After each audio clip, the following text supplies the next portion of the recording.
नमस्ते बच्चों। आज की जो वीडियो है वो हमारी संधारित्र के ऊपर जो आंकिक प्रश्न बोर्ड एग्जाम में बनाए जाते हैं उस पर आधारित है, जिसके कुछ क्वेश्चंस हमने प्रीवियस वीडियो में अपलोड किए थे, यानी इससे पहले वाली वीडियो में आपको मिल जाएंगे। अब आज जो हम टॉपिक स्टार्ट कर रहे हैं, यानी आज जो हमारा पहला क्वेश्चन है वो है 200 वोल्ट के विभव पर स्थित एक बिंदु से 250 वोल्ट पर स्थित दूसरे बिंदु तक एक आवेशित कण को गति करने पर उसकी गतिज ऊर्जा में 10 जूल की कमी होती है।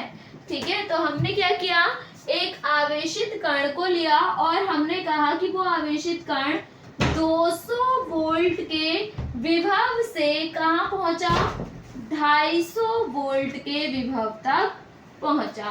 अर्थात मैं कह सकती हूँ ये V1 और ये V2 हो गया।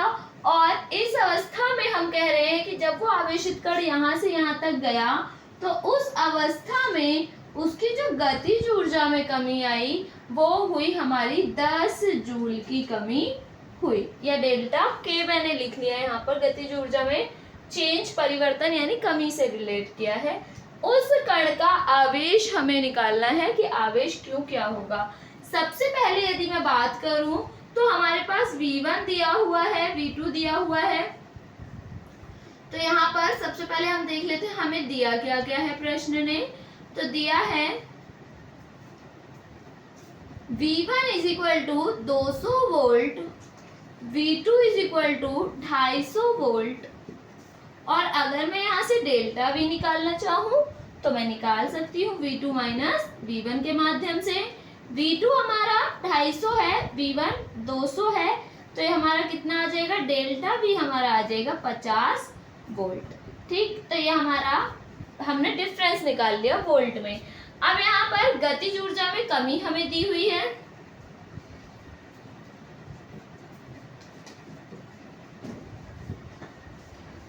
तो गतिज ऊर्जा में कमी क्या होगी, 10 जूल की होगी। यदि हम बात करें इस अवस्था में तो आवेशित कण की जो गतिज ऊर्जा है वो किए गए कार्य के बराबर होगी। ठीक है, यानी जितना आवेशित कण ने कार्य किया है। अर्थात हम कह सकते हैं कि गतिज ऊर्जा में कमी इज इक्वल टू कृत कार्य, क्योंकि वह कार्य करने में कन्वर्ट हो गया तो कृत कार्य के बराबर होगी। गतिज ऊर्जा में कमी हमें सिंपल 10 जूल दे रखी है, तो जूल में दे रखी है तो मुझे कन्वर्ट करने की भी नीड नहीं है, क्योंकि एमकेएस यानी एसआई यूनिट ही दे रखी है। किया गया कार्य, यदि मैं बात करूं कार्य की, तो विभवांतर का फॉर्मूला हमने पढ़ा है कि delta V is equal to W upon में Q होता है। ठीक है, यानी W अपॉन में हमारा Q0 या Q की कंडीशन आ जाती है। तो यहाँ पर इस अवस्था में अगर मैं कार्य देखूं तो वो मेरा क्या हो जाएगा, Q इंटू में डेल्टा V। ठीक है, और Q तो मुझे निकालना ही है, तो यहाँ पर 10 बराबर Q इंटू डेल्टा V का मान हम ऑलरेडी निकाल चुके हैं जो कि है 50 वोल्ट। तो यहाँ से यदि मैं Q का मान निकालती हूँ तो 50 को मुझे डिवाइड में लेना पड़ेगा 10 के, तो यहाँ पर क्या हो जाएगा 10/50 और 0 से 0 गया, तो यहाँ पर Q बराबर 1/5 आ जाएगा, या फिर हम इसे सॉल्व करेंगे तो 0.2 आ जाएगा हमारे पास। तो 0.2 आवेश है, तो ये क्या हो जाएगा, कूलम में हो जाएगा। और हमें आवेश ही ज्ञात करना था, तो यानी यही हमारा क्या हो जाएगा, फाइनल आंसर हो जाएगा। तो हमारा अगला प्रश्न है 2 वोल्ट के स्रोत से। तो हमारे पास V 2 वोल्ट है, तो 2 वोल्ट के स्रोत से 10 माइक्रोफैरेड धारिता का संधारित्र आवेशित किया जाता है। तो यहाँ पर हमें संधारित्र की धारिता दे दी है। हमें 2 कंडीशन बतानी है, स्रोत से प्राप्त ऊर्जा यानी U, ये भी फाइंड आउट करनी है, ये U ही होती है ये भी, और संधारित्र में संचित ऊर्जा को भी हम U ही कंसीडर करते हैं। तो हमें 2 कॉन्सेप्ट में इस पार्ट को निकालना है। सबसे पहले फिर से हम चेक कर लेते हैं भाई हमें दिया क्या क्या है। तो दिया है एक तो 2 वोल्ट का स्रोत है, यानी V का मान दे रखा है मुझे कितना, 2 वोल्ट। ठीक, इसके साथ साथ मुझे संधारित्र की धारिता अर्थात C का मान दे रखा है, जो कि है 10 माइक्रो फैरेड। और मैं माइक्रो फैरेड से फैरेड में जाऊंगी तो क्या हो जाएगा, 1 माइक्रो फैरेड में 10 की घात माइनस 6 माइक्रो फैरेड होते हैं, सॉरी 10 की घात माइनस 6 फैरेड होते हैं। तो मैं माइक्रो फैरेड से फैरेड में जाऊंगी तो जो भी टर्म होगी उसमें 10 की पावर माइनस 6 जो है वो मल्टीप्लाई कर देती हूँ, तो ये फैरेड में कन्वर्ट हो जाएगा। अब हमें स्रोत से प्राप्त ऊर्जा देखनी है, तो हम जानते हैं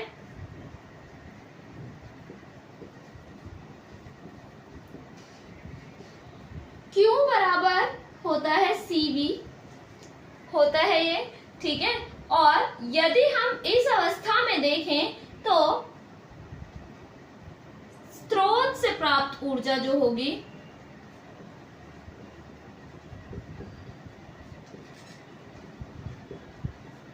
वो हमारी U बराबर क्या हो जाती है, Q इंटू में V, या कैपिटल Q भी ले सकते हैं। और Q को तो हम CV मान ही चुके हैं, तो CV और ये एक V और V स्क्वायर।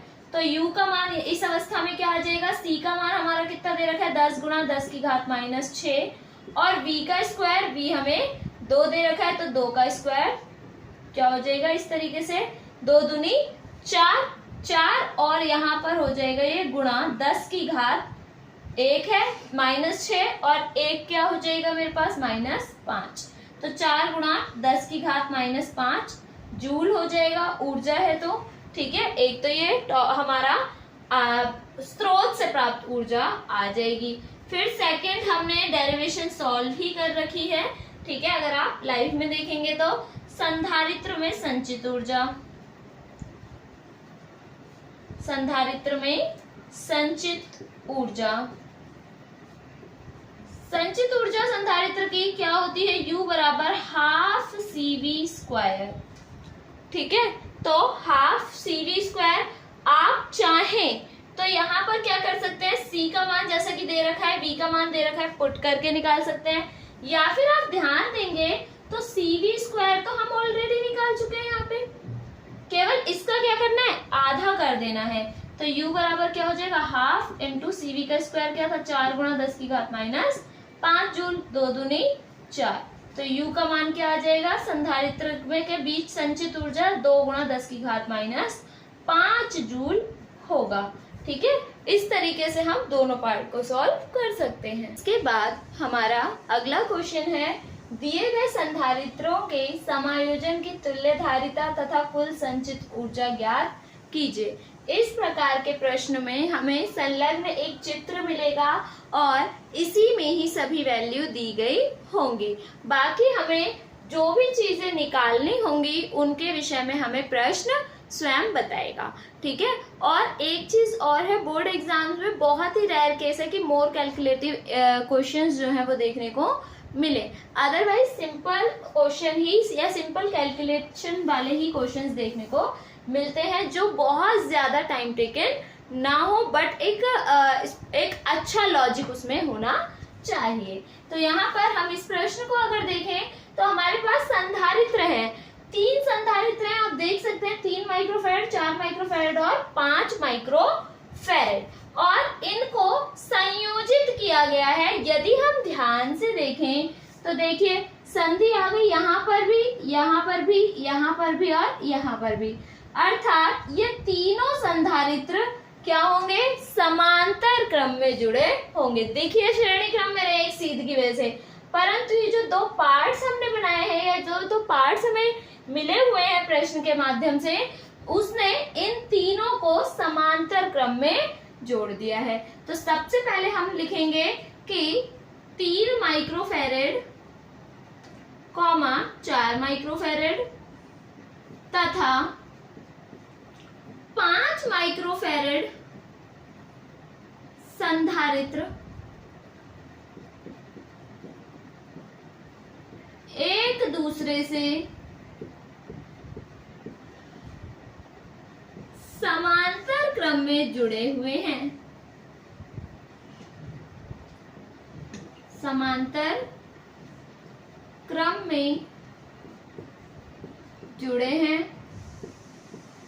यदि हम समांतर क्रम की बात करें तो समांतर क्रम में तुल्य धारिता का जो फॉर्मूला होता है वो हम पहला पार्ट ही निकाल रहे हैं। तो समांतर क्रम में जो तुल्य धारिता होती है वो हमारी होती है संधारित्र के केस में, ठीक है। ध्यान रखिएगा कि प्रतिरोध में ये उल्टा हो जाता है।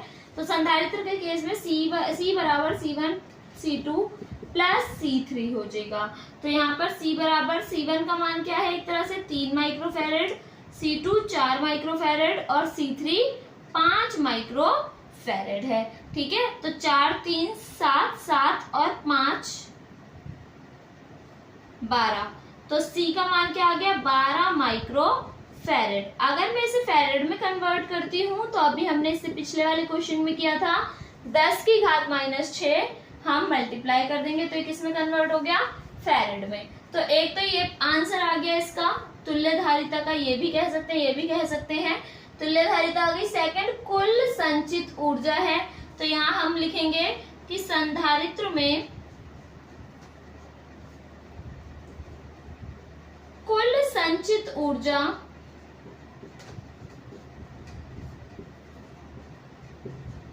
U बराबर हाफ CV² है, ठीक है। तो यहाँ पर इवन क्वेश्चन में V का मान भी यहाँ पर दिया होगा आपको। तो यहाँ पर हम U इज इक्वल टू जो है, जैसे मान लीजिए यहाँ पर हम 2 वोल्ट ले लेते हैं, ठीक है। तो यहाँ पर 2 वोल्ट की बैटरी से कनेक्ट किया है, ये लिखा हुआ आएगा प्रश्न में आपके पास। तो U इज इक्वल टू क्या हो जाएगा, हाफ। C का मान हमने निकाल लिया है, ये वाला रख लीजिएगा फैरेड वाला, 12 गुणा 10 की घात -6 और साथ में V का स्क्वायर। तो V क्या है हमारे पास 2 वोल्ट है, तो 2 का स्क्वायर, यानी यहाँ पर हो जाएगा 1/2 को, एक सेकेंड, 2 1 जा 2 2 6 जा 12, तो ये हो जाएगा 6 इंटू 10 की पावर -6 इंटू 2 2 जा 4। तो यहाँ पर 6 चौक 24 हो जाएगा, यहाँ पर 24 इंटू 10 की पावर -6, ठीक है। और अगर मैं इसको पॉइंट शिफ्ट कर दूं, कहाँ पर एक प्लेस हम अगर इस साइड चले जाएंगे यानी 2.4 कर देते हैं, लेफ्ट हैंड साइड में शिफ्ट कर रही हूँ तो पॉजिटिव में पावर बढ़ जाएगी। एक प्लेस शिफ्ट किया है तो एक प्लेस, तो यहाँ पर आ जाएगा -5। U है यानी ऊर्जा है, तो क्या हो जाएगा जूल में हम इसको लिखेंगे। तो इस प्रकार से इसका दूसरा आंसर आ गया। यदि किसी को कोई प्रॉब्लम होती है पॉइंट को शिफ्ट ऑफ करने में, तो आप यहाँ पर भी जूल लिख करके आंसर को कंप्लीट कर सकते हैं। इसके बाद हमारा अगला प्रश्न है, एक समांतर प्लेट संधारित्र की प्लेट का क्षेत्रफल 100 सेंटीमीटर स्क्वायर है। तो हमें दिया हुआ है संधारित्र की जो प्लेट है उनका क्षेत्रफल, तो हम यहाँ पर लिखेंगे दिया है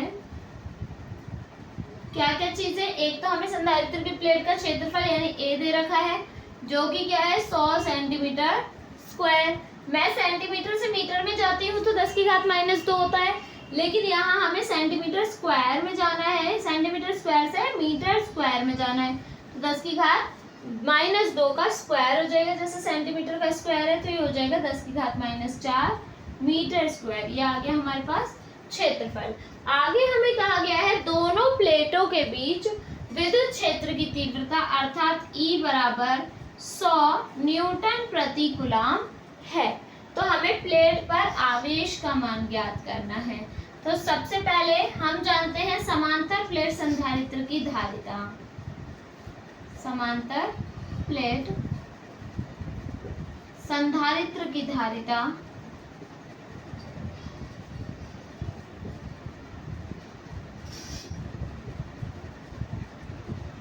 क्या हो जाएगी, C बराबर A एप्सिलॉन नॉट अपॉन में D। ये होती है यदि निर्वातीय वायु में कंडीशन हम लगाएं, तो हमें निर्वातीय वायु की विद्युतशीलता दे रखी है, दैट मीन्स यही होगी। तो C बराबर A एप्सिलॉन नॉट D, ठीक है। लेकिन यदि आप ध्यान से देखें तो यहाँ पर Q के विषय में कोई भी फॉर्मूला यहाँ पर अभी ड्राइव करना संभव नहीं है, ठीक है।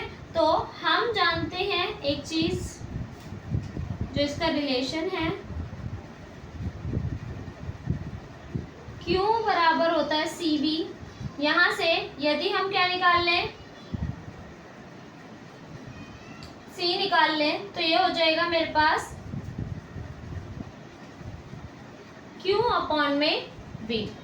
c का मान रख देते हैं यहाँ पर, तो ये हो जाएगा q अपॉन में v is equal to a epsilon not upon में d। v को हम इधर शिफ्ट कर देते हैं तो q आ जाएगा, तो q बराबर हो जाएगा a epsilon not q upon में v अपॉन में d। v को शिफ्ट किया है ना, तो v अपॉन में d। अब यहाँ a का मान है मेरे पास, एप्सिलॉन नॉट का मान भी है, लेकिन v का मान यहाँ पर नहीं है और ना ही है हमारे पास प्लेटों के बीच की दूरी।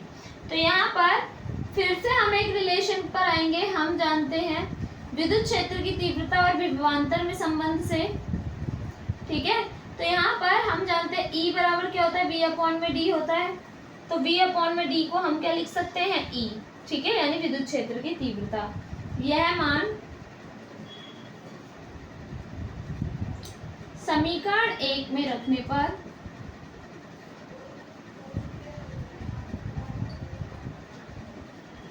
तो हम जब ये मान समीकरण 1 में रखेंगे तो क्या हो जाएगा, Q बराबर A epsilon not, V upon में D की जगह पर क्या रख देंगे, E। अब सभी मानों को रख लेते हैं। A का मान क्या है, 100 गुणा 10 की घात -4, एप्सिलॉन नॉट का 8.85 इंटू 10 की पावर -12 और साथ में E का मान हमारे पास दिया हुआ है 100 न्यूटन।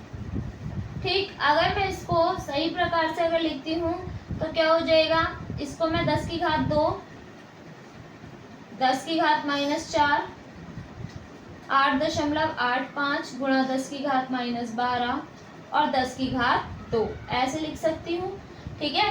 प्लस वाली अगर हम देखें तो 10 की घात 2, 10 की घात 2, 10 की घात 4 हो जाएगा, गुणा में घातें जुड़ जाती हैं, और 10 की घात -4 है, यानी ये 4 से ये -4 वाली कैंसिल हो जाएगी। तो Q का मान हमारा 8.85 गुणा 10 की घात -12 कूलम आ जाएगा, ठीक है। आपने देखा इस वाले जो क्वेश्चन में आप देख सकते हैं कि जो कंडीशन है वो हमारी एक फॉर्मूले से जंप किया दूसरे फॉर्मूले में, फिर एक अनदर रिलेशन के साथ इसको जो है वो असेंबल किया गया है। तो इस प्रकार के प्रश्न बनते हैं। हालांकि इसमें कैलकुलेशन ज़्यादा नहीं है, बट थोड़ा सा लॉजिक लगाते हुए इस क्वेश्चन को सॉल्व करना था। तो आई होप समझ में आ गया होगा। अब प्रश्न है, इस टाइप के प्रश्न अक्सर पूछ लिए जाते हैं और ये भी बोर्ड एग्जाम में आया हुआ ही क्वेश्चन है। तो दिए गए परिपथ की सहायता से ज्ञात कीजिए। तो यहाँ पर हमें क्वेश्चन देगा, ठीक है, डायग्राम भी बना हुआ देगा, मेंशन भी करेगा इसमें C1 C2 C3 वैल्यू भी दिया जाएगा, और हमें 3 पार्ट्स में ये क्वेश्चन फिलहाल पूछा है। एग्जाम में हो सकता है 2 पूछे 4 पूछे, वो डिपेंड करता है, ठीक है। और हमें परिपथ की सहायता से क्या बताना है, सबसे पहले तो संयोजन की तुल्यधारिता यानी C का मान बताना है। C1 संधारित्र पर आवेश कितना होगा, यानी इस वाले संधारित्र पर कितना आवेश जाएगा वो हमें बताना है। और जो संयोजन है उसकी कुल संचित ऊर्जा, या हम U की बात कर सकते हैं, तो स्थितिज ऊर्जा वो हमें ज्ञात करनी है। तो सबसे पहले हम तुल्यधारिता निकाल लेते हैं, यानी पार्ट 1, ठीक है। तो यहाँ पर हम सबसे पहले पार्ट 1 की वजह से जाएं तो आप देख सकते हैं चित्र अनुसार C3 व C2 कैसे है अवस्था में है, श्रेणी क्रम में। तो चित्र अनुसार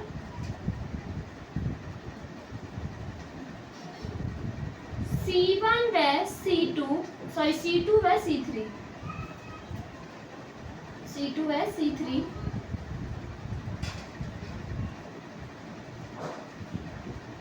श्रेणी क्रम में जुड़े हैं।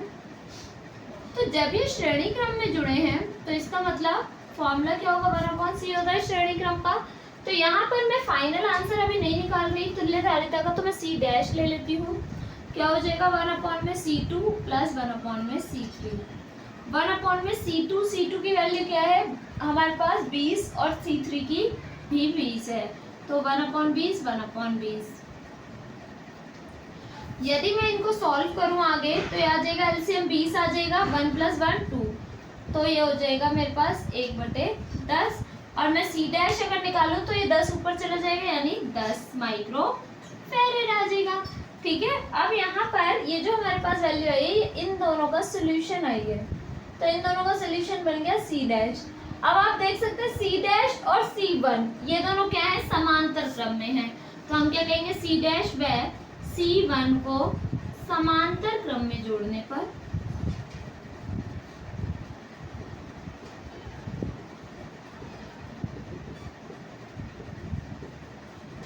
तो यदि मैं इसको समांतर क्रम में जोड़ती हूँ तो फॉर्मूला होता है हमारे पास C बराबर C1 प्लस C2, लेकिन यहाँ भी अभी मेरा फाइनल आंसर नहीं आया क्योंकि C4 अभी रहता है, तो मैं यहाँ पर इसको C डबल डैश ले लेती हूँ और ये क्या हो जाएगा, C1 की जगह पर C डैश और C2 की जगह पर C1। तो C डबल डैश जो होगा मेरा C डैश जो कि हमारा आया है 10 और C1 हमारे पास क्या है, ये भी हमारे पास 10 माइक्रोफैरेड है, तो ये C डबल डैश क्या हो जाएगा, 10 प्लस 10 यानी 20 माइक्रोफैरेड आ जाएगा। अब आप देख सकते हैं कि ये जो मेरे पास C डैश था जो कि इन दोनों को मिला करके आया था और C1, ये तीनों यानी ये पूरा का पूरा पोर्शन एक में कन्वर्ट हो गया जिसको हमने दे दिया नाम C डबल डैश।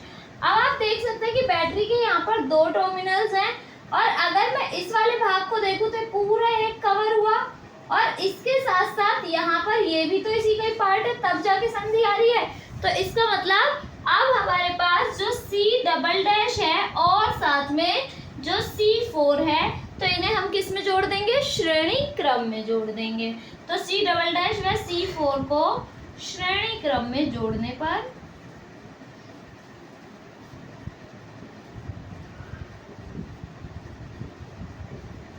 तो यदि हम इसको जोड़ देते हैं तो श्रेणी क्रम में जोड़ने के लिए फिर से फॉर्मूला, अब हमारा फाइनल C आ रहा है इसलिए मैं इसको C लूंगी और 1 में C डबल डैश प्लस 1 में C4। ठीक, तो यहाँ पर अब हम इसको वैल्यू रख देंगे, 1 C डबल डैश क्या है 20 और C4 भी क्या है 20। ठीक, एलसीएम हमारा भाई 20 आएगा और यहाँ पर 1 प्लस 1 2 वही जैसे पहले हुआ था, तो यानी हमारा जो फाइनल C आएगा वो क्या आ जाएगा, C को ऊपर लेकर गई तो 10 माइक्रो फैरेड आ गया। ठीक है, पहला पार्ट तो मेरा सॉल्व हो गया यहीं पे ही। ठीक, यानी संयोजन की तुल्यधारिता। अब हमारे पास C1 संधारित्र पर आवेश, तो यहाँ पर सेकंड वाले पार्ट पर आवेश C1 पर मांग रहा है तो मैं लिख लेती हूँ Q1, तो Q बराबर होता है CV, तो यहाँ पर क्या होगा C1 और V जो कि हमें बैटरी के द्वारा प्राप्त हो रहा है, तो यहाँ पर Q1 बराबर C1 की वैल्यू कितनी है 10 और V की वैल्यू कितनी है 20, तो 10 गुणा 20 क्या हो जाएगा हमारे पास 200, तो Q1 का मान क्या हो जाएगा 200 कूलम। यहाँ पर आ गया मेरा सेकंड पार्ट इसका सॉल्व होकर। फिर यहाँ पर इसके बाद हम चलते हैं इसके थर्ड पार्ट पे। थर्ड पार्ट कह रहा है हमसे संयोजन की कुल संचित ऊर्जा, तो संयोजन की ऊर्जा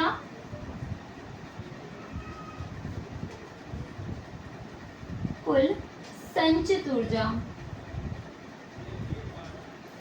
अगर मैं संचित ऊर्जा U की बात करूं तो फॉर्मूला हमारा होगा हाफ CV²। यहाँ संयोजन की बात कर रहा है तो इसलिए मैं C क्या लूंगी, जो मेरा फाइनल आंसर तुल्यधारिता निकल कर आया वो, तो U बराबर हाफ C की जगह पर 10 माइक्रोफैरेड हो जाएगा, 10 की घात -6 ले सकते हैं फैरेड बनाने के लिए, और V क्या है 20 है, तो V का स्क्वायर यानी 20 का स्क्वायर। ठीक है, इसको सॉल्व करेंगे तो यहाँ पर यह हो जाएगा 1/2 इंटू 10 की घात 6 और 1 10 की घात -5 गुणा 20 और 20 को गुणा करेंगे तो यह आ जाएगा 400। ठीक है, तो यहाँ पर 2 एकम 2 2 दूनी 4 00, तो यहाँ पर हो जाएगा ये 200 गुणा 10 की घात -5, और यदि मैं इसको 10 की घात को 2 लिख दूँ 200 के लिए तो ये हो जाएगा 2 गुणा 10 की घात 2 और -5, तो यहाँ पर 2 गुणा 10 की घात -3 इतने जूल हो जाएगा। ठीक है, इस तरीके से हम संचित ऊर्जा का मान भी ज्ञात कर सकते हैं। ठीक है, इसके आगे हमारा अगला क्वेश्चन है चित्र में प्रदर्शित संधारित्र में संचित ऊर्जा ज्ञात कीजिए। तो यहाँ पर हमारे पास चित्र में यदि आप देखेंगे तो आपको 2 माइक्रोफैरेड का एक संधारित्र यहाँ C देखने को मिलता है, जबकि 3 यहाँ पर क्या है हमारे पास प्रतिरोध है। और यदि मैं ध्यान दूं तो तीनों प्रतिरोध श्रेणी क्रम में होंगे। यदि हम संधारित्र को क्या करें, आवेशित कर दें, तो संधारित्र के पूर्णतः आवेशित होने के पश्चात संधारित्र में कोई धारा प्रवाहित नहीं होगी, अर्थात हम कह सकते हैं संधारित्र जो C है वो क्या हो जाएगा, मतलब इस समय एक्टिव नहीं रहेगा सर्किट में, हम ये कह सकते हैं। और मुझे पता संधारित्र की धारिता जो संचित ऊर्जा है वो हाफ CV² है। C मेरे पास है परंतु V नहीं है, जो कि इन 3 प्रतिरोधों के माध्यम से हमें प्राप्त होगा। तो हम यहाँ पर सबसे पहले लिख देते हैं संधारित्र के पूर्णतः आवेशित होने के पश्चात या आवेशित होने के बाद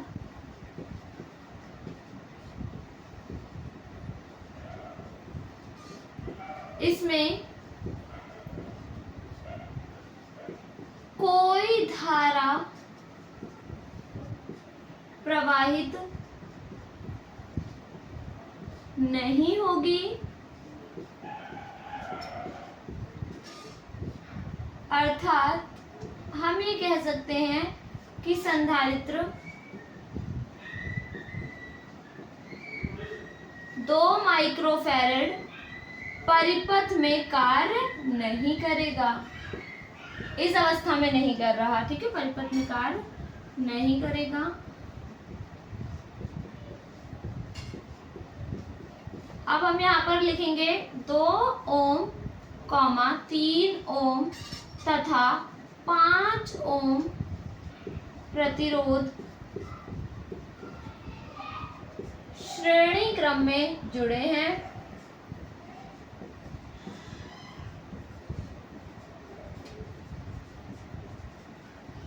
अतः इनका तुल्य प्रतिरोध श्रेणी क्रम के फॉर्मूले में जो तुल्य प्रतिरोध का फॉर्मूला है वो होता है R बराबर R1 plus R2 plus R3, या जितने भी हमारे पास प्रतिरोध होंगे। यहाँ 3 ही प्रतिरोध है तो हम क्या लिख देंगे R1 plus R2 plus R3। मान रख लेते हैं। R1 का मान क्या हो गया 2 माइक्रोफैरेड, सॉरी 2 ओम, और R2 का मान क्या हो गया 3 ओम, और R3 का हो गया 5 ओम। 3 2 और 3 5, 5 और 5 10, तो कुल मिला के यहाँ पर जो तुल्य प्रतिरोध का मान आया वो आ गया 10 ओम। ठीक है, यहाँ पर धारा जो है I कितनी है हमारे पास 2 एम्पियर की धारा प्रवाहित हो रही है। R हमारे पास आ गया तो हम जानते हैं V is equal to IR होता है। I का मान हमने 2 पुट कर दिया, R का मान 10 ओम है, तो यहाँ पर V का मान भी क्या हो जाएगा 20 वोल्ट। ठीक, अर्थात हम कह सकते हैं 20 वोल्ट का विभवांतर जो है वो इस अवस्था में उत्पन्न होता है। मुझे संधारित्र में संचित ऊर्जा चाहिए थी, तो संधारित्र C में या C बराबर 2 माइक्रोफैरेड में संचित ऊर्जा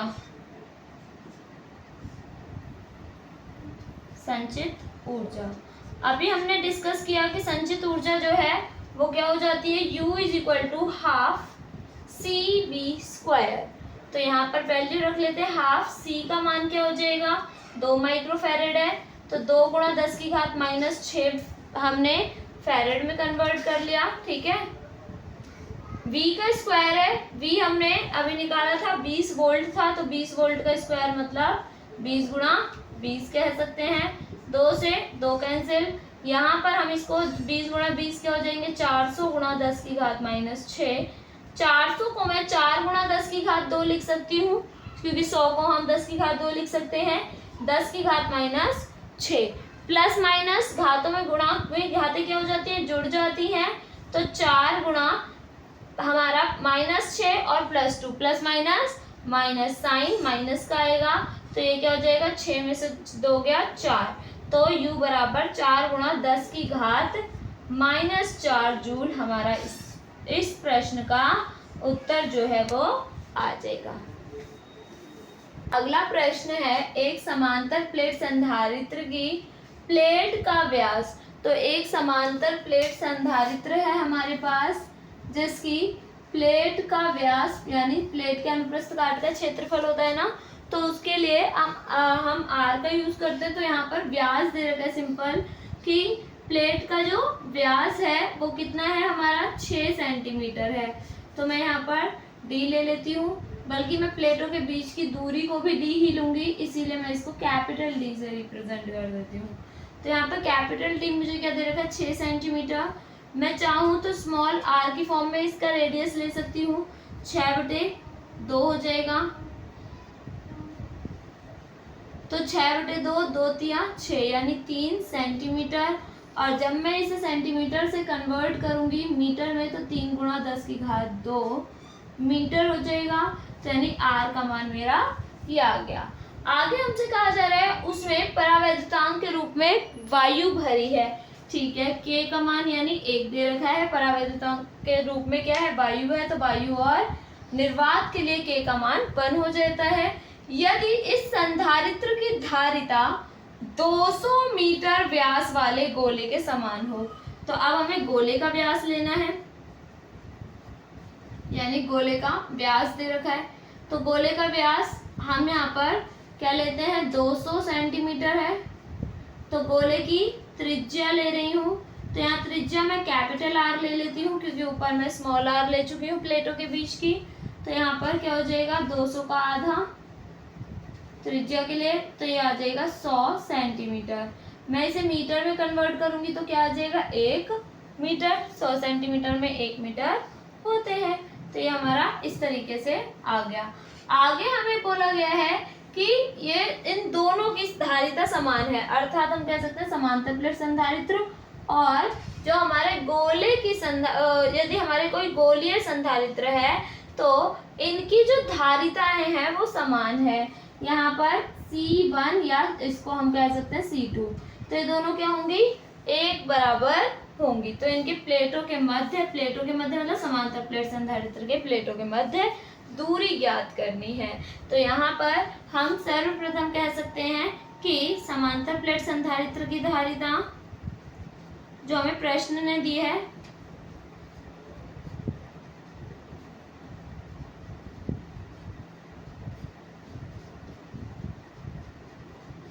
बराबर गोलीय संधारित्र की धारिता।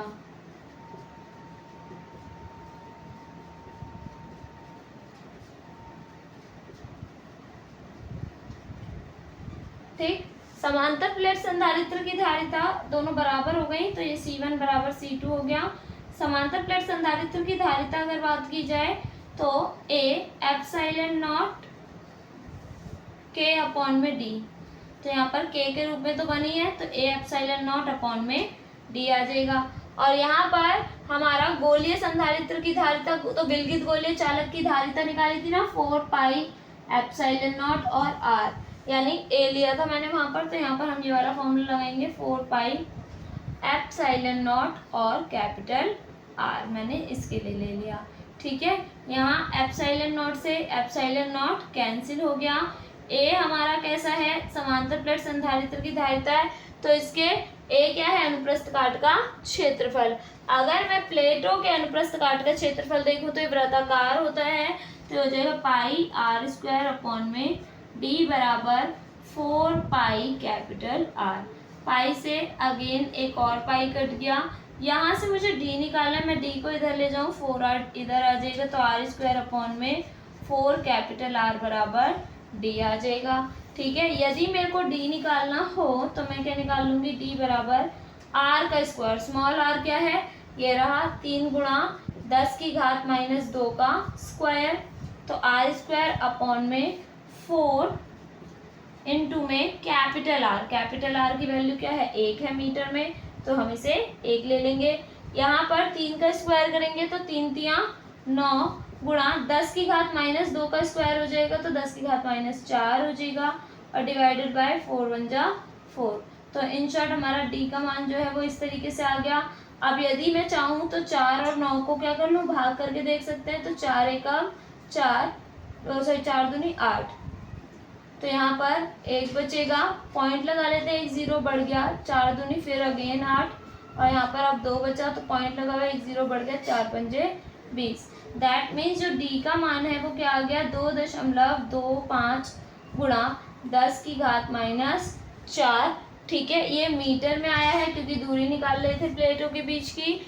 यदि मैं क्या करूँ, एक पॉइंट को शिफ्ट कर दूँ कहाँ पर, लेफ्ट साइड में, तो हो जाएगा 0.225 इंटू, और यहाँ पर 10 की पावर क्या हो जाएगी, -3 मीटर, क्योंकि पावर 1 प्लस में बढ़ जाएगी।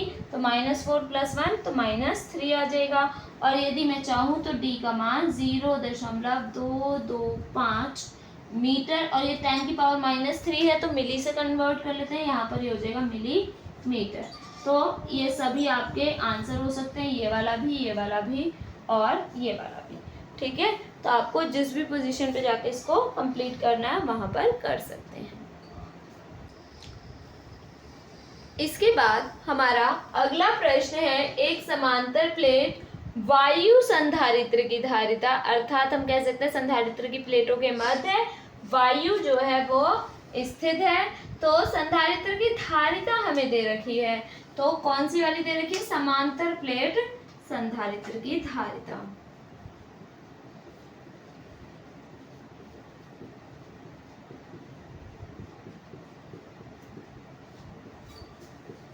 धारिता जो कि हमने एज्यूम किया क्या है, C बराबर हमें दे रखा है 16 माइक्रोफैरेड।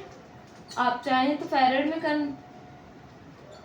कन्वर्ट कर सकते हैं, ये पिकोफैरेड के साथ भी किया जा सकता है। चलो एक पिकोफैरेड का ले लेते हैं क्योंकि हमने माइक्रोफैरेड के कर ही लिए हैं।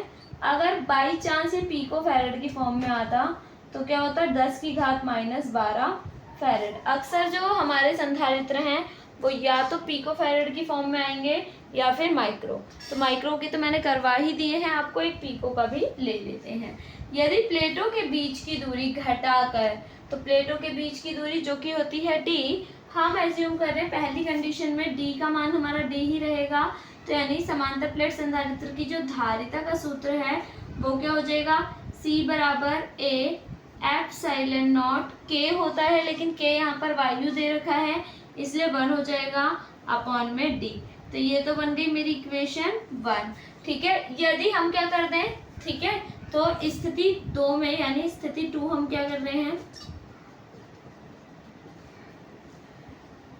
प्लेटों के बीच की दूरी d है, इसको घटाकर हमने क्या कर दिया, 2/3, तो 2/3 d कर दिया जाए, और इनके बीच हमने k का मान रख दिया अब 3।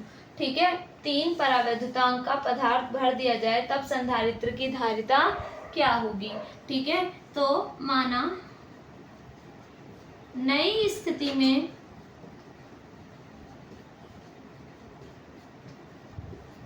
संधारित्र की धारिता